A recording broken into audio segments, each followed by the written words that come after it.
Today's program is part of a special series brought to you by St. Agnes Medical Center and Every Neighborhood Partnership, with funding provided by ACEs Aware. Together, we are working to raise awareness about the effects of adverse childhood experiences in hopes of building a healthier community and a brighter future for our children. Dr. B explains the importance of acknowledging our stressors of the past in order to thrive in the present. Plus, she shares practical tips for coping through challenging times and building greater resiliency so you and your family can enjoy healthier and more fulfilling life. Hi, you're listening to Delusional Optimism with Dr. B, where we explore human resiliency and learn how people thrive even after adversity. We break down the complexities of the human brain so concepts are simple and relatable. It's fun and empowering to understand how your earliest experiences influence your relationships today. What makes you tick? Dr. B is a speaker, trainer, and consultant who understands emotions and human development from the inside out. Let's dive into today's episode. Here's Dr. B. Welcome back to Delusional Optimism. I'm your co-host, Seth Creekmore. This is the second part of our conversation with Atlanta-based functional neurologist Jerome Lubbe. If you haven't checked out the first part of this episode, you definitely need to. It was packed with brilliant practical information, both from Jerome and Dr. B. If you're interested in furthering this conversation, feel free to reach out to Dr. B at contact@drbconnections.com. Or if you'd like to know more about her, you can visit her website, drbconnections.com. All right, let's get started. So with both of you on the call, this is going to be a wonderful collaboration here. Jerome is also heavily involved in Enneagram and like neurology-based Enneagram brain things. And Dr. B, you specialize in ACEs. So real quick, can you give us a quick definition of ACEs? And then Jerome, lead us into some Enneagram stuff. Sure. Yeah, I'm so excited to learn about the Enneagram and its intersection with ACEs and trauma. And so the way I like to simplify ACEs is it stands for adverse childhood experiences. It's really a limited definition because we know that so many things fall into an adverse childhood experience. But by definition in the research and sort of the landmark study that brought it to the surface is that there are 10 adverse childhood experiences that happen before a child is 18 years old. The qualification to be an ACE is just a one-time event. So you could have physical abuse one time or your entire childhood, and it still only counts as one. And as we know, that's really a very different experience and trauma level exposure. So there's 3 domains. There's the personal, physical abuse, emotional abuse, and then family dysfunction. And then in the research, there's 10 actual categories that would be considered ACEs. I would now say that, and I'm much more comfortable speaking to the idea that a lot of things that aren't on that list of 10 fall into the same category as ACEs. And because all of our brains are dynamic, as we've been talking about, and our perception is so powerful and important in our senses in receiving information, how we take that in also contributes to its impact on individuals. So ACEs being, in its most simplest form, an adverse childhood experience. And then how would you talk about that in relation to Enneagram? Yeah, this is, I will say before I forget, one really great resource that demonstrates this really well with a demographic that is clinically and from a research standpoint very well evidenced as being a good ACE population is the Enneagram Prison Project. The Enneagram Prison Project is run by a woman named Susan Olasek out of Northern California. They're in, I think, 13 or 14 different prisons worldwide. But they actually onboard their folks that they're working with in terms of engaging them with the Enneagram as a tool through ACEs, through ACE study. Nice. That's how they determine kind of, can we help you to understand? And they have one of the highest effective decreased recidivism rates of any program in prison because the Enneagram is way more effective than a lot of other stuff. So clinically, ACEs and Enneagram Prison Project is a great example of that. That being said, I think this is one of the things moving forward in the next wave of kind of Enneagram literature that's going to really change things. I think Dr. David Daniels and a couple of other people were really leaning into the clinical aspect. But fascinatingly enough, this is why I wrote the brain-based Enneagram, because I was like, there's got to be somebody else that's already done this so far. But surprisingly enough, there is no literature on the neuropsychology tied to the Enneagram. There's lots of psychology. But there's no neuropsychology. And why that's really important is psychology is the interpretation of an experience based on the clinician's understanding of the particular person's encounter or story. Neuropsychology is getting, let's take all of that history, let's take all of that exam, and let's go, can we connect that to what we understand to be true about the anatomy, the structure, and the function of the brain, not just your lived experience. So it gives you a much more specific and robust picture, right? So for what it's worth, psychology and neuropsychology are different things, and they're both connected, but they're different things. So when we're looking at ACEs, the reason the Kaiser studies and the reason so many other things that have existed around ACEs have been so powerful is they're connecting that the lived experience from the child's perspective is drastically changing what's happening to the human adult expression of who that person evolves into, who they become. It's basically a walking point-proven example of epigenetics. That you can come into the world as a healthy, normal human being, but if you encounter trauma or an adverse childhood experience, your body will dynamically respond the same way it does if it encounters the flu or chickenpox or poison ivy, right? It's going to start building protocols that say, how do I respond to this mental or emotional, or psychological or relational stressor, similar to how my physical immune system will respond? So one of the connections that I would make between what Dr. B just said and what I'm communicating from a neurology perspective is that if you start understanding the Enneagram and start understanding psychology as different versions of literal immune responses, you will start to understand things a lot differently. Your body encounters something physically, it has an immune response. It says, hey, if we ever encounter that in the future, you want to handle that faster? You want to handle that differently? You especially want to be more efficient so we can resolve it quicker? Absolutely. Now imagine doing that mentally, emotionally, relationally, psychologically, spiritually, whatever the case may be. It's doing the same thing. It's building protocols. Does that make sense? Yes. And can I throw one thing in there right before you start talking about the Enneagram? Yeah. It's sparking my thinking about like psychology in and of itself, but then where my real interest area is our babies and brains. So it's parent-infant mental health. And so and you used a different sort of descriptor, but I always say, like, in the first 3 to 5 years, we're really building the highway in which all the cars are going to drive on. And so if we build the highway in an organized way, then the cars are going to flow and information's going to flow, and we're going to be able to be functional neurology in our head based on our infant development experience with our parents and relationships. But if we allow that neurology, that the brain architecture to be built in a chaotic way, when information starts to come online, the cars begin to crash. Yeah. And they continually crash. And then we just continually make these weird accommodations and adaptations, which then lead to problems in our quote unquote functional neurology. Yeah. And so I think of, clinical psychology, but I also live in the world of infant development and brain development. And so that's why this is so interesting to me, is that we can't just live in the now with adults, because so much of this stuff all begins and can be so much easier if we were to start and really invest and think about, hey, let's just build a really functional, highway system. Yeah. And sure, we can have lots of different we can have lots of different off ramps, 100%. but you get to choose them. Okay, so I just wanted to get that in somewhere. Yeah. I love it.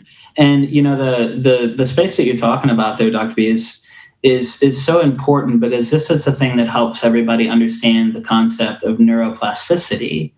Is you have hardware and you have software, you have infrastructure, and then you have function, right? Right. So Yes. I live in Atlanta. Atlanta's a convoluted city for okay. Atlanta's not winning awards for traffic. Or let me rephrase, it's winning the wrong awards for traffic. Okay. So if you build the infrastructure, what you just described there in terms of that initial kind of experience of building things, the infrastructure building, Right. The way I explain it to parents is all kids start out with dirt roads and copper wire. Okay. They all got dial-up. And over the course of the first 30 years, the process is technically called canalization. It's just basically the brain converting all of those pathways into faster, more reliable pathways. So if you think of copper compared to fiber optic, different experience for us than it was for our great grandparents. Yeah. Or if you think about dirt roads or gravel roads compared to paved roads or racetracks, it's a different experience. The adult is walking into the conversation with fiber optic and paved highways. The kid is walking into the conversation with copper, dial-up, and dirt roads. It's normal. Right. It takes time for the brain's the Department of Transportation to go out there and build it. But here's the amazing thing with neuroplasticity, especially at any age, especially with the Enneagram, you can have, based on the infrastructure, based on the nature of your environment, based on what was nurtured, based on the evolution of what your city began to develop and what your country, world, and population needed, based on the supply and the demand, the infrastructure will shift. Atlanta has changed dramatically over the last 50 years because the needs were different compared to LA or New York or Miami, right? Sure. Similar categorically, different in application. But if somebody comes in and says, like the Beltline in Atlanta, hey, we want to build a 22-mile track that connects everybody. You can ride a bicycle and get anywhere on Atlanta on one single road and not even have to touch the highway or a surface street. Well, can we go in and can we build a Beltline that connects the entire city? Yeah. We have to be intentional. It takes different tools. But the bottom line is somebody had to ask first, can we change what's already here? That's neuroplasticity. So your life is going to develop different pathways and different infrastructure and definitely even different hardware. But then we're not even talking about how do you navigate that functionally based on where you're trying to get to and from. Is there an accident, a traffic jam, or like we had 2 years ago, did one of the highways collapse because a tire fire got set underneath it and one of the highways legitimately collapsed. Now you're talking about trauma. Now you got to figure out how to reach everybody, right? So I love that. Yeah. That's exactly. It's technically called canalization, but it's a fancy way of when people say, hey, your brain isn't developed yet. That's what we're talking about. Dirt to pave, and copper to fiber optics. Yeah. So how does that connect to the Enneagram? How do ACEs connect to that? You know, when we're talking about the brain developing, most people say nurture versus nature. Technically, it's actually nature and nurture and discipline-based conditioning, meaning what did you come out of the factory with genetically and what were your parents doing while you were being built and before you got built in terms of resources, right? That's preconception, conception, in utero, right? All of that stuff is changing the system too, right? It's a resource. Yes. It didn't spontaneously come from the stork. It came from whatever cells your mama gave to you. What? Or whatever. Right. So there's a lot of stuff that's coming in as a precursor, right? As a preload. Right. So we're looking at nature in terms of how you were built. We're looking at nurture in terms of the environment that you're in, which is a very complicated term. But then we're also looking at conditioning, especially discipline-based conditioning. How did you receive discipline? How did you experience discipline? How were you disciplined? How did you transition into self-discipline and self-control? How did you transition into the discipline that you used in terms of your skill set and what you conditioned yourself to learn in terms of your capacity? All those things together collectively make you a human, right? Does that make sense? Yes. So when we're talking about the Enneagram, one of the really easy on-ramps for folks is to realize that there are 3 intelligence centers, and those 3 intelligence centers can correlate very, very heavily with most of what we see on the planet as normal everyday life. You have a gut center that deals with your body-based experience, your physical health, and your instinct. It's your brainstem, right? It's your reactivity. It's what you do. Then you've got a heart center that helps you go, what's my nonverbal communication, my relational engagement, my emotional health, my feelings, the idea of how I engage in the world in terms of big picture conceptualization and right hemisphere responsibilities. And then you've got the head center, And the head center is saying, well, how do I critically analyze? How do I think? How do I deductive reasoning and logic? How do I really forecast what needs to be happen and activate my concern in a way that allows me to rationalize my world in a really practical, logical way? That's your left hemisphere. So everybody thinks, feels, and acts. They have a mind, a body, and a soul. The mind is the head center, the body is the gut center, and the heart is the soul. The soul is in the heart center. So we start seeing this global experience of what it means to be a human through nurture, nature, and discipline-based conditioning. Discipline-based conditioning is in the left brain, nurture is in the right brain, and nature is in the gut center, or those ways. There's lots of ways to connect it. Here's how it connects to ACEs. The reality of the way that I work with patients when I'm looking at something that they have come through and something that they've encountered through both the neuropsych, the neurology, the psychology, the adverse childhood experiences, whatever their perspective of their lived experience is. There are 3 factors that you can look at, which you also mentioned it in terms of is it one ACE or a repetition of ACEs. In order to understand the severity or the overall effect or impact of an experience, you look at intensity, frequency, and duration, which means if it's intense, how strong was that encounter? If it's frequent, how often does it happen? And in terms of duration, how long did it last, right? 2 examples for me. My dad passed away when I was a freshman in high school, and I know exactly what it sounds like for my mom to break my dad's sternum giving him CPR after he'd already left. How many times did I need to hear my dad's sternum break to remember exactly what that sounded like and what it feels like in my body to even tell you that story? And it's been 23 years. It happened once. That's intense. I went to 11 different schools before I graduated high school, and we had to change schools 3 times because of bullying, because I was a white kid with an Afrikaans accent who didn't look like the kids that I grew up with in Northeast Tennessee towns. So do I know what it's like to have to change schools because you're the immigrant kid who sounds funny? Now, was that very intense? There were intense moments. But what was the frequency of that? Most of the time when I was getting peppered with the bullying or the micro stressors or the microaggressions, it was happening in 2 to 3 minute windows. It didn't last very long. Were any of them really intense? A couple of them, but most of them not. But were they really frequent? Yeah, they happen a ton, right? Mm-hmm. But then you're looking at those encounters and going, okay, well, what does it look like to understand it wasn't really intense and it didn't last very long, but it happened a lot. So it was severe. One event with my dad, tons of small events with bullies, severe. So you're looking at these things and going, it can be a combination of that. I say in service of survival. It's 100. Its only job. 100% of what your brain does on a daily basis, not 95 or 98. 100% of what it does starts with the question, will I survive? The question is, how quickly can I get to the question of, am I safe? And then how quickly can I get to the question of, will this be gratifying? So I'm going to use a quick analogy with you, okay? And Seth, you can answer these questions for me. You ready, bro? You don't need a neuropsych degree, okay?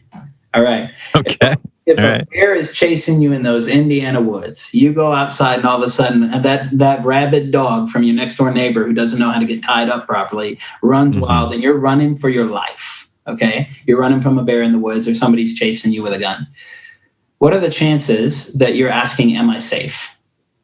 You're just going, am I going to survive? You don't need to ask if you're safe. That question's already been answered for you, okay? Right. Now, if you haven't seen the bear in 10 minutes or an hour, you're starting to go, okay, well, to what degree am I safe? Mm-hmm. If you haven't seen the bear in a year, are you asking yourself if you're safe or if you're going to survive? Maybe not, right? Mm-hmm. But then as soon as that twig breaks and that sound in your brain goes, and you haven't seen the bear in 2 years, you know exactly what your brain goes? Bear. Right? It assumes it's a bear until proven otherwise. Now, the reason that that's really important and how it's tied to ACEs and clinical outcomes is if you're running from a bear in the woods, what's the chances you're going to stop and take a poop? Okay. Not very likely. What's the chances you're going to stop and enjoy a meal, right? You're going to lay down and have a good nap, have a good sleep, right? What's the chances you're going to go, now's the best time to have sex? There's a bear actively chasing you, okay? Mm-hmm. Are you going to stop and have a board meeting about how to handle the bear? No, because if Jim stops and has a board meeting, what does Jim think? Jim's dead, okay? The bear ate Jim, right? Because Jim stopped. I ran faster than Jim. Yeah, run faster than Jim, okay? Yeah. I'm saying this is if you go into a survival response and all the survival response is that your parent is telling you need to go to bed, or they want to take your iPad, or you're going in for a shot, or you have to go for a cleaning at the dentist, or your spouse is about to ask you a question about commitment, or you just got an email from your boss that says, hey, I need that project an hour earlier. Your brain doesn't know the difference between a bear and a deadline. So if you have something due or you're running late for a flight, your brain will legitimately and literally respond as if you're in a life-threatening situation. So you lose your appetite, you lose your ability to digest food, you lose effective regulation of your digestive system, genitourinary system, bowel and bladder system. You can't sleep properly, your anxiety goes up, your sensitivity to sight, sound, touch, smell, taste, movement, everything goes through the roof because you got to be aware of where's the bear. So if you see that sustained stress in different populations, this will start to give you an understanding of why does a BIPOC population have such different health outcomes than a non-BIPOC population. Because you're talking about generational trauma of survival responses, right? That white folks just haven't dealt with. Let's just be straightforward. So my point with that is when you have a year of that, and anybody who's like, I don't know if that's true, ask yourself how much more mentally, physically, and emotionally healthy you feel right now compared to January of last year. Okay, and that was a year of stress. Now imagine it's a decade or 2 or 4 or 5 generations or 10. So we've got to understand that as we go through a survival strategy, our body is naturally designed to shut down really, really, really key things tied to rest and digest. And what you see with the Enneagram is showing you what your survival strategies are. If you understand what triggers you, then you start to understand what motivates you, not only what you're trying to pursue, but what you're trying to avoid. Because here's the last point that I'll make with the ACEs. I don't think for the Enneagram or for ACEs, it's strictly tied to trauma. That's not what I think it's tied to. I actually think it's tied to either an excess of negative reinforcement or a lack of positive reinforcement, right? Meaning that you can have a child have the same trauma response, which isn't in the literature right now, Dr. B. I think it needs to be. But you can have a child have the same trauma response because you keep taking their reward loop away. And because you've reduced their access to pleasure like an iPad, they're having the same response as if they're going to die because they've lost their pleasure. Now you take a kid who you introduced pain to, the number of times that they encounter the pain creates the ACE. But in both situations, you're decreasing self-gratification. You're either introducing pain or you're removing pleasure. And in both situations, the brain goes, that is not life-giving. In fact, it feels life-threatening. But life-threatening could be that you introduced pain or that you reduced pleasure. And if you understand that from an Enneagram perspective, you start to understand why some numbers and some spaces are provoked by some things being introduced, which is a pain point you are trying to avoid, or something being interfered with, which is a life-giving, pleasure-seeking safety mechanism of self-soothing and self-medication that you're interfering with. So if you interfere with something, it's a different trigger than if you introduce something. You interfere with a goal, you introduce something that you were trying to avoid, but both of them trigger you and can create adverse experiences. If they happen when you were a kid, they happened before you had enough of a faculty and an executive team to decide and rationalize whether or not that was relevant. And now your brain thinks that you've been running from a bear you haven't seen since you were 7. But that's your personality. Does that make sense? Yeah, absolutely. Sorry, long answers to short questions here. You're good. Trying to boil the ocean. No, it's so great. And it's so refreshing to hear somebody talk about ACEs and the brain and how the brain works in different language and different stories. And it all makes so much sense in a practical, general population kind of way, which is where I think we need to go in the universe, is that this becomes our norm. This becomes the way because we can't really understand out there. We can't understand our world and our environments until we understand in here and in here. Yeah. And so if we can start to understand ourselves and our relationships, we grow outwardly in terms of how we can understand our communities and our world.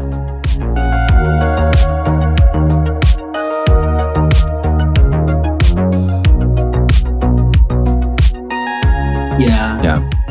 I'd love for both of you to answer this. Both of you have had traumatic pasts and some really difficult things happen to you in your lifetime. This being the Delusional Optimism podcast, and both of you seem rather resilient, optimistic humans. How do you do it? what are some ways that you've found that have really helped you keep going? I think we're both really funny. Humor. That's great. Levity definitely neuters pain. For sure. Especially, which you don't know as much about this, Dr. B, but my twin brother and my older brother are both high in 7 with 8 wings. That's their most efficient. It's not their type, it's their most efficient expression. Okay. But I think for me, and why I say that is they're very sensational, funny people, and they help me. I'll give you the short answer that I give to parents, Seth, in my experience. That resilience, by definition, is knowing the difference between discomfort and trauma as quickly as possible. And if you're trying to determine, well, how do I understand if it's trauma or if it's discomfort, is simply ask, how long will this hurt? How long will it take me to recover? If I go to the gym and I work out for 3 days, being sore is part of the process. It's par for the course. It is not problematic. It's not even scary. It's expected, right? That's risk tolerance. That is pain tolerance. It is not trauma. It's discomfort. In order to become stamina and become stronger and build stamina, I have to actually have microfiber tears of the muscle. It has to be naturally reinforced by things that I can't control, and I get stronger, right? So my only responsibility is not to freak out when I get sore, because that's part of the process. But if it takes longer than a week to recover, you overdid it. But at that point, it doesn't mean it's trauma. It means you overextended yourself, right? That's a sprain or a strain. But if you injure yourself, you tear a tendon, you fall off of a box jump because you went into a weekend CrossFit trainer who thought he knew what he was doing, and he jumped too high and you hit your head and you cracked it open and you're in the hospital for 4 months. That's a trauma, okay? So is it uncomfortable? Is it a sprain or a strain, or is it a trauma? The easiest way to know what is trauma versus discomfort is how long does it take to recover? How long does it hurt? And if it hurts for less than a week, it is not a trauma, full stop, period. I don't care if it hurts like hell 3 days later and you can't even sit down on the toilet and use the bathroom because you've got muscles that hurt you didn't know you had, right? We have that happen in relationship where I'm in the middle of a conversation with somebody and I'm like, I'm tender. I'm walking light. I'm uncomfortable around that person for 2, 3, 4 days. If it doesn't hurt for a week or less, if it hurts for a week or less, it is not a trauma. So for me personally, especially in the things that I wrestle with, because I have 100 full-blown independent migraines per year. I have 8 to 10 on average per month on a good month. Every time I have an aura and I know I'm 45 minutes away from feeling terrible, and I know I have to work with an out-of-state patient who has a 5-year-old they need to speak again, that's heavy. I have to be in a space where I go, this is not life-threatening. I'm not going to die. I feel like I'm dying. And no matter how bad my migraines have been, none of them have lasted more than 3 days. And I need that framework. I need to know that I am not a migraine. I move away from an identity statement of being. I don't have migraines. That's a statement of ownership. And I didn't buy my migraines. I don't want anything to do with them. If I could return them, I would. But I do experience migraines, and knowing that there is a time factor that lets me know it will end at some point doesn't mean that I will recover from it or avoid them forever. But it means that when I encounter them, I know to some degree it has a time limit to it. I have to know that it's not going to kill me, even though it feels like it will. So discomfort versus trauma, how long is it going to last? And is it life-threatening? Because if it's not, it's not. And then I can adjust my response. Yeah. Right. Yeah. That's a great way of describing resilience. I just am so fascinated talking to you because I so rarely get to have this kind of depth of conversation about similar topics, but in such different ways. So thank you so much for engaging us today. Yeah. It's so fun. Amen. Because my little weird version of, I use resilience. I say resilience is the ability to overcome adversity. And so I feel like it's very similar, different language. You know, it's that risk tolerance. How much of this can I manage and still believe that there's light at the end of the tunnel and I'm going to come out of it? Yeah. And I think that as a person who has struggled with adversity, but somewhere in those relationships and building the architecture of my brain, because I had good constructors, or at least some of them, that I have this ability to adapt in adverse situations to manage pain. And I say pain like as that it's not necessarily physical pain. It's just something hard or complicated. It's not necessarily a trauma. It's not something that is me, like you were saying. It's not me. It's an experience that I'm having. So I'm able to keep those two things separate. That the trauma isn't me. It is an experience in having it. So how long can I manage it before it becomes a trauma, or before I'm done and I'm out and I'm over it? And so I say delusional optimism. I was thinking about this the other day where I thought, wow, it's so weird how I just think no matter how terrible things get in any situation, whether it's related to me or something else, I'm always able to find this weird little light at the end of the tunnel. Yeah. And for me, that is what resiliency means. And you went to 11 schools. I went to 9 schools. And I think, that's a big, that's like just starting over your whole life. Like, what was the point? Why do we go to any schools? Like, and everything we know, everything we're talking about, we didn't learn in school. No, unfortunately. Yeah. Yes. I think, and I love that. And I appreciate you sharing that experience, because one of the things that I always communicate with folks, and the neuroscience is showing this now, that when you experience emotional, mental, or relational pain, the part of your brain that processes pain as if you were actually physically injured is the exact same real estate. So your brain doesn't know the difference between an emotional pain point and a physical pain point. The same real estate manages that experience.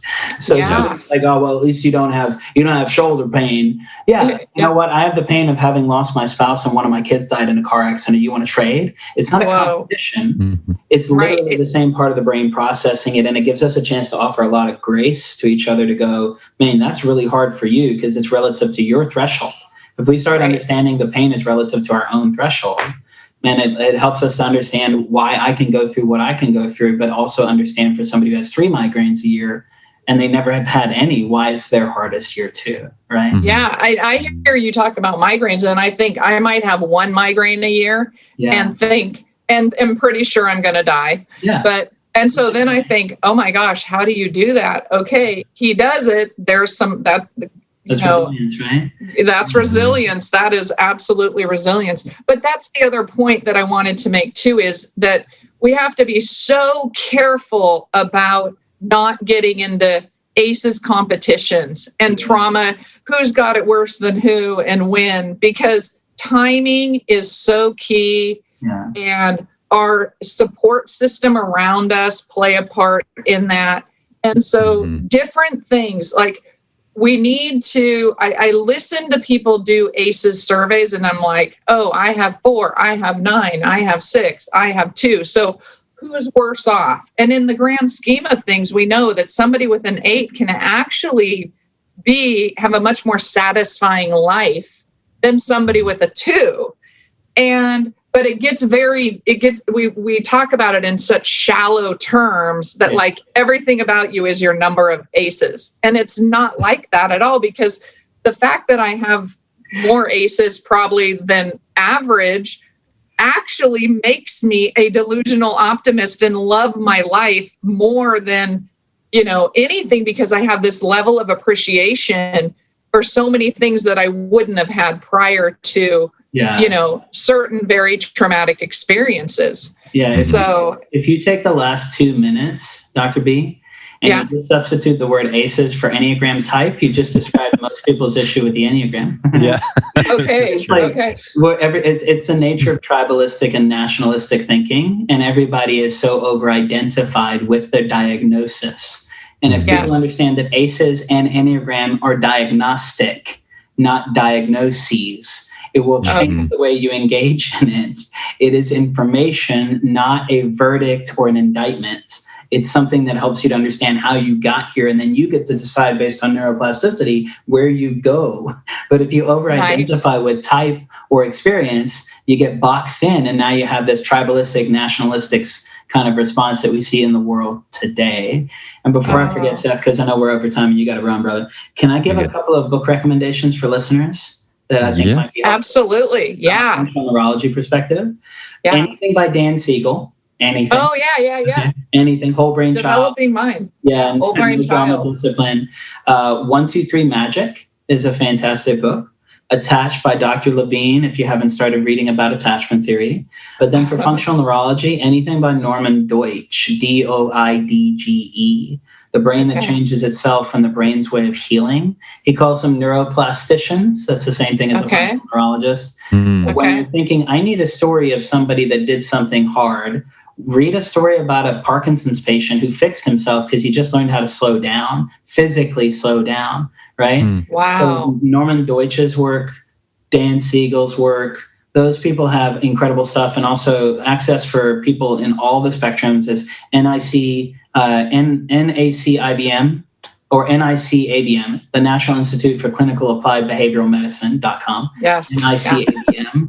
Their visuals and their resources and their courses, especially around trauma and resilience and shame, they're really accessible. For professionals, they give you CEs, but even for parents and for people like, man, I need a chance to slow down and hear that again and hit pause. Their courses and their resources are really good for interpersonal neurobiology, which is what we're talking about. Yeah. Right? Yeah. So Vanderkook, the body that keeps the score. Yes. You know, my grandmother's Irisma Manacum. Oh, there's so many good ones. But I'm just throwing them all out. You've listed every book on my shelf at the moment. But really weird guy named Dr. Jerome who wrote a book on the Enneagram and brains. You can see what that is the book I'm buying right now. But how do you spell Norman Deutsch? How do you Doidge? It's like Dodge with an I. Doidge. He also has a Netflix documentary. Okay, I'll check him out. Do you know who Amy Warner? This is old reading, but Amy Warner, sure.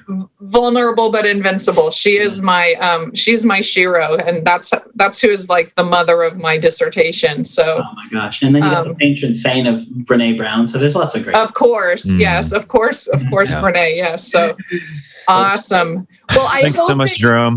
Yes. Jerome, I hope you'll come back when we talk about epigenetics and when we start to talk about the clinical application with doctors, because you'd be amazing. Oh my gosh. That's every day of the week. I think I might start a podcast a sister podcast called Cautiously Pragmatic. Oh, I like that. that's where great. I got beat up enough. I've dropped from cautiously optimistic to cautiously pragmatic. So that's but I just wanted to say thank you to Seth for putting us together. I know you. Yes, Seth. You put 2 sticks of dynamite in the same barrel together, and then yes. Thank you, Seth. Yeah. You're always awesome. Awesome. So, opportunity to connect with you. Alrighty. Yeah. Thanks, okay. Guys. Until next time, both of you. Talk to you soon. Thank you. Have a great day. See you guys. Bye. Thanks so much for listening to today's episode. I appreciate the opportunity to connect with you. If you're interested in booking a training, I'd love to hear from you. You can reach me at my website, Dr. B Connections. There's a big button that says, book a training with Dr. B. It's that easy. If this show has been beneficial for you, please share it with your friends and family. Spreading the word about the show helps us grow our audience and helps continue to change the world together. Again, thanks so much for listening to Delusional Optimism. Now, go leave a life print. Thank you for listening to this special episode of Delusional Optimism, brought to you by St. Agnes Medical Center and Every Neighborhood Partnership. We hope you're encouraged by Dr. B's message and find her tips helpful for managing life's stressors and building a more resilient self. For more episodes in this special series, please visit St. Agnes Medical Center's website at www.samc.com. This episode is produced and published by the editing team at Truthwork Media. Truthwork Media is a full-fledged podcasting and social media agency located in South Bend, Indiana, with clients all around the world. For more information, visit them at truthworkmedia.com.